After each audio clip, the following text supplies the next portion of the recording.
Wait! Alam mo ba na sa napakamurang halaga lang na 3,000 piso na panimula ay pwede ka na rin kumita ng up to 50,000 pesos or more monthly? Sounds too good to be true ba? By the way, ako si Christian Abad, dati ring OFW na tulad mo. Pero ngayon, thanks God dahil ako'y nakauwi na rin dito sa Nueva Ecija at nag-e-enjoy na kasama ang aking pamilya at ngayon nga'y ginagawa ng full-time ang subscription business na ito na nakita ko sa internet nung month of May. Ipapakita ko sa iyo dito ang mga kinita ko for the last 30 days para makita mo na talagang totoo at very legit yung subscription company na ito na nagbabayad sa lahat ng mga members week after week and month after month. Andito na nga po tayo ngayon sa aking back office. Ituturo ko kayo dito sa aking account. Makikita nyo na sa akin po talaga yan nakapangalan, Christian Abad. And pupunta tayo dun sa hamburger line. Click natin yung hamburger line.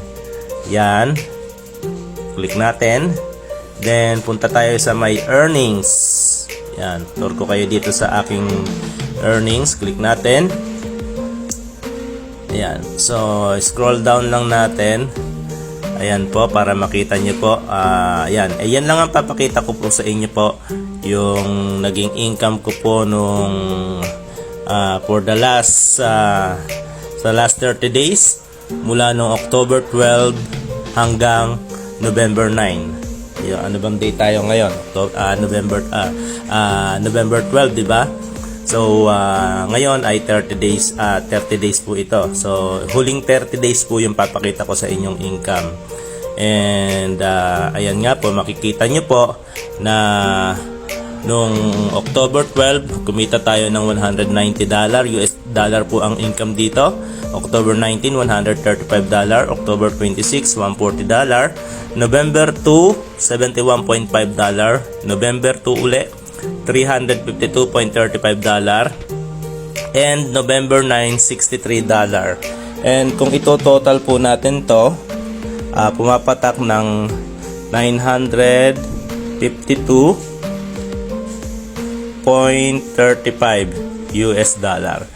Yan po yung total niyan kung i-total natin yung aking kinita mula nung October 12 hanggang November 9 for the period of 30 days. Kaya kung multiply po natin yan sa 54 na lang natin. Let's say times na lang natin sa 54. Kapag multiply po natin yan sa 54, okay? So 952.35 times 54. Ayan, so lumalabas po na pumapatak po siya ng 51,000. Ayan, 51,000 mahigit.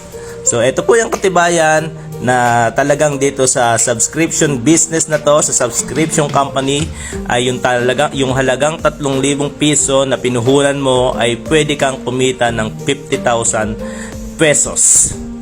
Kaya kung ikaw yung isang tao na naghahanap ng dagdag na pagkakakitaan o kaya katulad mo ako na gustong gusto ko nang makaipon pero hindi ko magawa dahil sa puro padala sa aking pamilya, it's time to try this subscription company, ang pinakabagong evolution ng network marketing through subscription. Hindi ito yung kagaya ng iniisip mo na kikita ka lang kapag may benta ka or kikita ka lang kapag may recruit ka. Dito sa company na ito ay bibigyan ka ng pagkakataon na kumita ng up to $2,047.5 US dollar per month kahit hindi ka pa nakakapag-imbita. Ito yung dahilan kaya kami nandito at ginagawa namin yung negosyong ito dahil kahit hindi namin gawin yung negosyo or kahit hindi kami makapag-imbita ay pwede kaming kumita ng ganito kalaki. Kaya kung gusto mong malaman at matutunan yung negosyong ito, i-message mo lang ako, Christian Abad, at ituturo ko sa iyo kung paano ka makakasimula at kung paano ka kikita ng malaki sa negosyong ito. Muli, ako si Christian Abad. See you at the top.